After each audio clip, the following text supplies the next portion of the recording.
Let's see to the theoretical calculation of superposition theorem. In the circuit given, we have two voltage sources V1 and V2. We are supposed to find the current IL flowing through the 560 ohm resistor. According to superposition theorem, the current flowing in any branch is equal to the algebraic sum of current caused by the individual sources acting alone. For instance, if we have to find the current flowing through this 560 ohm resistor, we are supposed to follow three important steps as per superposition theorem. In step 1, keep the voltage source V1 active and V2 inactive. Calculate the current flowing through this 560 ohm resistor. In step 2, keep the voltage source V2 active, V1 inactive and calculate the current flowing through this 560 ohm resistor. In step 3, add the individual currents caused by the individual voltage sources acting alone. If the superposition theorem is given, definitely we will have more than one source in the given circuit. We may not be having always the voltage sources in the circuit. We may be having the current sources or the combination of voltage and current sources. If the voltage source is given in the circuit, it can be made inactive by short circuiting, and if the current source is given in the circuit, it can be made inactive by open circuiting. In the given circuit, we have two voltage sources V1 and V2. As per step 1, I am going to keep the voltage source V2 active and V1 inactive. In order to keep the voltage source V1 inactive, I have short circuited the voltage source. After short circuiting, we have three resistors and one voltage source in the given circuit. Now for this circuit, I am supposed to find the current IL1 that is flowing through the branch 560 ohm resistor. The current that is flowing through the 560 ohm resistor can be obtained by applying current division rule. For the current division rule, we require the value of total current with the help of the equivalent resistance and the voltage source V2. Starting with the equivalent resistance, we have two resistors, each of resistances 560 ohm that are connected in parallel, and this parallel combination is connected in series with another 560 ohm resistor. When the two resistors are connected in parallel, the equivalent resistance can be obtained by using the formula R1 R2 divided by R1 plus R2. The values of R1 and R2 are equal to 560 ohm on substituting and solving as 280 ohm, and this 280 ohm is in series combination with another 560 ohm resistor. When the resistors are connected in series, the equivalent resistance can be obtained by using the formula R1 plus R2. Now adding the 280 ohm resistor with the 560 ohm resistor, we obtain the equivalent resistance to be 840 ohm. Now we have found out the value of equivalent resistance and the value of voltage is given in the circuit. Using the formula I is equal to V by R, we can easily calculate the value of total current that is flowing inside the circuit. The value of total current is found to be 35.7 milliamps. Now by applying the current division rule, the current that is flowing through the 560 ohm resistor can be obtained by using the formula total current into opposite resistance divided by sum of the resistance. The total current is found to be 35.7 milliamps. The opposite resistance is 560 ohm and the sum of the resistance is 560 plus 560. It is 1120. On solving this expression, we obtain the value of current that is flowing through the 560 ohm resistor, keeping the voltage source V2 active to be 17.85 milliamps. Now as per step 2, we are going to keep the voltage source V1 active and V2 inactive. V2 voltage source is made inactive by short circuiting. After short circuiting the voltage source V2, we have three resistors and the voltage source V1 present in the circuit. By adopting the same process of step 1, we will be able to find out the current IL2 flowing through the 560 ohm resistor. In order to find the total current, we are in need of the equivalent resistance. The equivalent resistance can be obtained from the network. We have two 560 ohm resistors that are connected in parallel with each other, and this parallel combination is connected in series with the 560 ohm. On simplifying this network, we obtain the equivalent resistance to be 840 ohm and we are given with the voltage value as 30 volt. By using the formula I is equal to V by R, we will be able to find out the value of total current flowing in this network. The total current is found to be 35.7 milliamps. By applying the current division rule, the current that is flowing through the 560 ohm resistance can be found out using the formula total current into opposite resistance divided by sum of the resistances. The total current is found to be 35.7 milliamps. The opposite resistance is 560 ohm and the sum of the resistance is 560 plus 560, which is equal to 1120 ohm. On solving this, we obtain the value of current through the 560 ohm when the voltage source V1 is active is 17.85 milliamps. Now the current that is flowing through the 560 ohm resistor can be obtained by adding the individual currents of voltage sources acting alone. Thus, this 35.7 milliamps is the total current that is flowing through the 560 ohm resistor. Apart from the current division rule, we can also use mesh analysis or Cramer's rule in order to solve the network. Here ends the theoretical calculation of superposition theorem.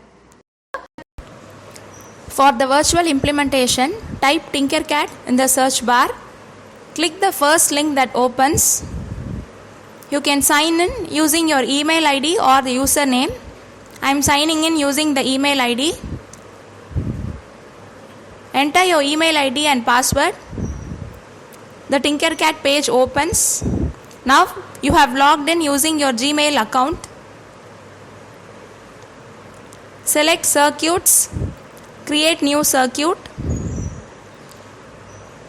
Change the components from basic to all. In order to implement the circuit, we are in need of breadboard. You can also change the name of the experiment in the title bar. Verification of superposition theorem. You can choose the components by scrolling down, or the name of the component can be entered in the search bar. Drag and drop.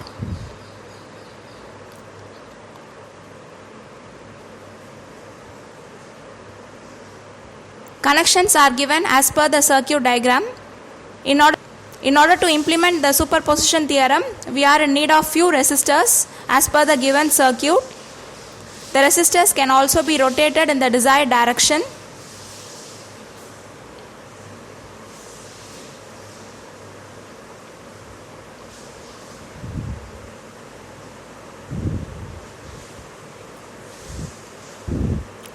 The value and unit of the resistor can be changed by clicking on it.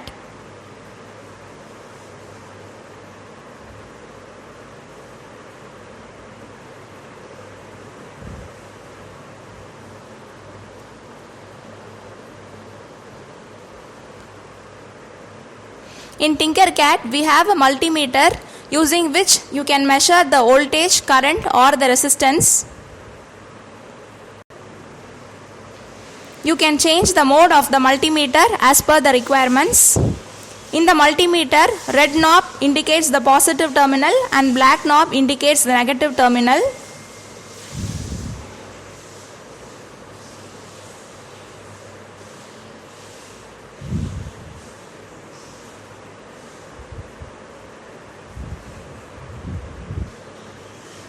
We are in need of a power supply. As per superposition theorem, when two voltage sources are given, only one source is considered at a time. So, for implementing the first set of circuit, we are going to use only one power supply unit.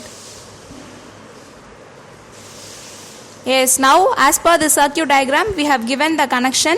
The value of total current is 35.7 milliamps. The value of the voltage is 30 volt. The voltage and the current are taken from the theoretical calculation. After entering the values, start simulation. The value of current IL1 flowing through the individual resistor is found to be 17.9 milliamps. So we have obtained the value as per the theoretical calculation. Now we are going to implement the second circuit where we are going to measure the value of IL2.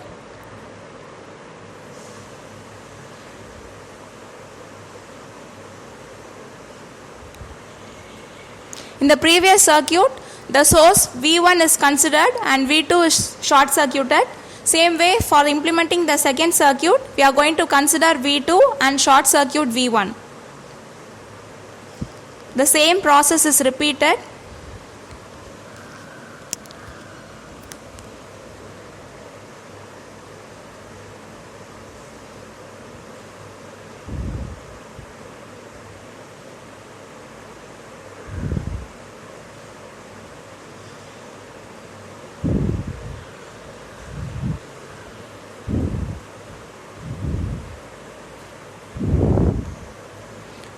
The value of resistor and unit is changed as per the requirements. The mode of multimeter is changed into amperage for measuring the current IL2.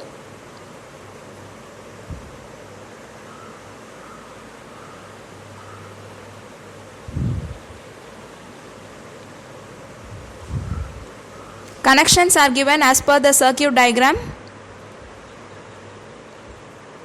Again, for implementing the second circuit, we are in need of a power supply unit.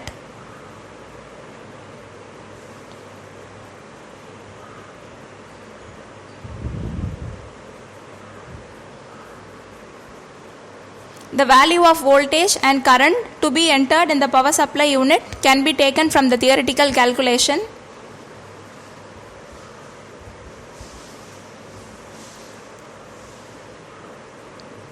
The total current is 35.7 milliamps and the voltage is 30 volt. The value of voltage and current is changed in the power supply unit. After entering the values, start simulation. We have obtained the value of the current IL2 to be equal to 17.9 milliamps as per the theoretical calculation.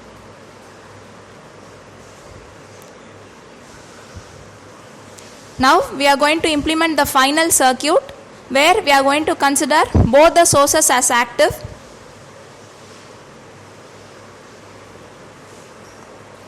For implementing the last circuit, we are in need of two power supply unit. That is, we are going to keep both V1 as well as V2 in the active state.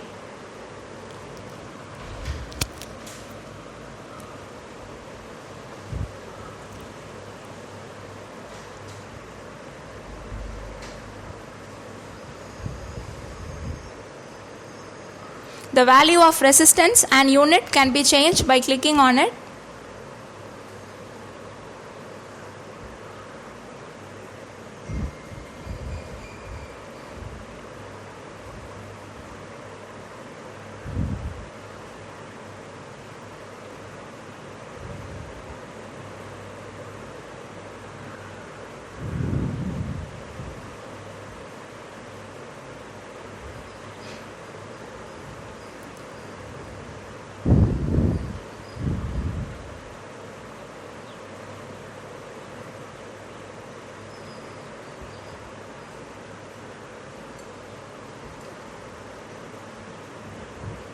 The mode of multimeter is changed into amperage as it is going to measure the total current because of the two voltage sources.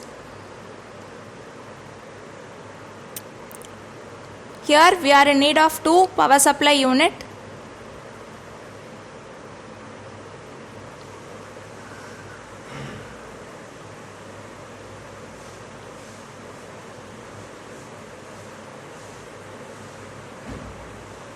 The value of V1 and V2 is equal to 30 volt.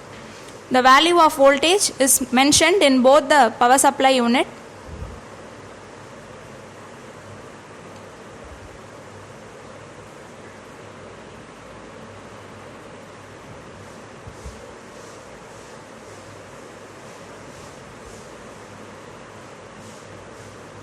V1 is equal to 30 volt. Similarly, V2 is equal to 30 volt. After entering start simulation, the value of the total current is found to be 35.7 milliamps. This current is obtained because of the two active sources V1 and V2.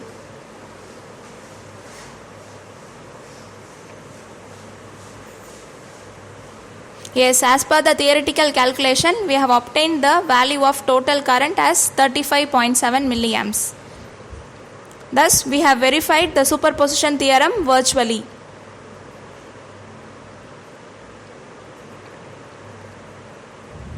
You can also name the various blocks. Here ends the virtual implementation of superposition theorem.